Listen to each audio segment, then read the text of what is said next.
think the difference between this Hall of Fame and the previous two Halls of Fame that we've built since 1993 is that this one we're spending 3 times the amount of the budget. It's a $600,000 build, and we have a 3,000 square foot area to fill. Now that presents a challenge for the designers insofar as how do you keep 70 different sports happy with over 100 years of experience.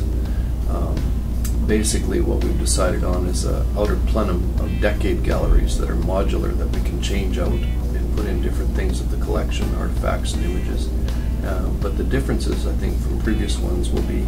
interactive exhibits. We're going to have a couple of interactive exhibits that the public has not seen before that'll help enhance their experience.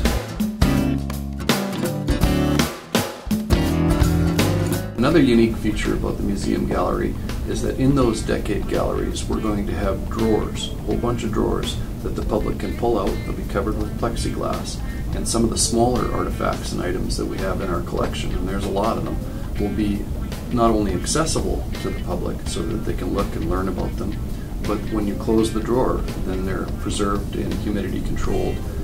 darkness so that they're going to be here another 50 years from now.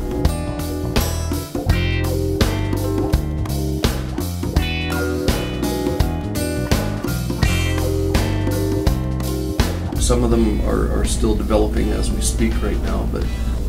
the jersey try-on one, for example, will be one where you can take a backdrop of Osborne Stadium or Winnipeg Stadium, something like that, flip open the backdrop, stand in front of it, take a cutout of a famous personality from Manitoba sports history, whether it be a famous Blue Bomber or Jet or something like that, and take the replica article of clothing from that era. For example, if it's Kenny Payne from the Bombers in the Bud Grant era in the 50s, we'd have a 50s jersey, you'd have a cutout of Kenny Payne, you'd pop it in front of the backdrop, and there's a photo opportunity because everyone and their dog now has got some sort of smartphone device or something in terms of a camera, and that gives them an opportunity to take some sport history home with them.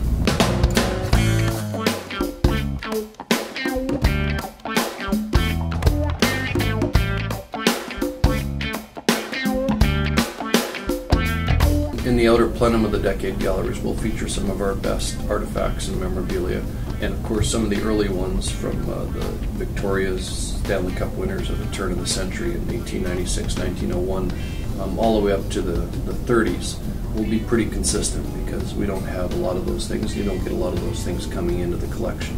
But beyond that, we'll be changing those up rather regularly. In the inside, all of the display cases that we're going to have are going to be on casters on wheels, so they can be moved around or moved in and out, whether there's a reception on or something. And within those ones, we're going to try and be reactive to what's going on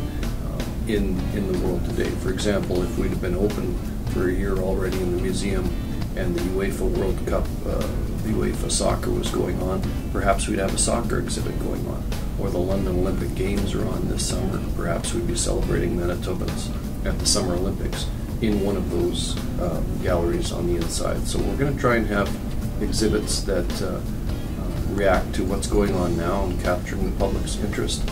in addition to the exhibits that celebrate Manitoba's sport history in the past.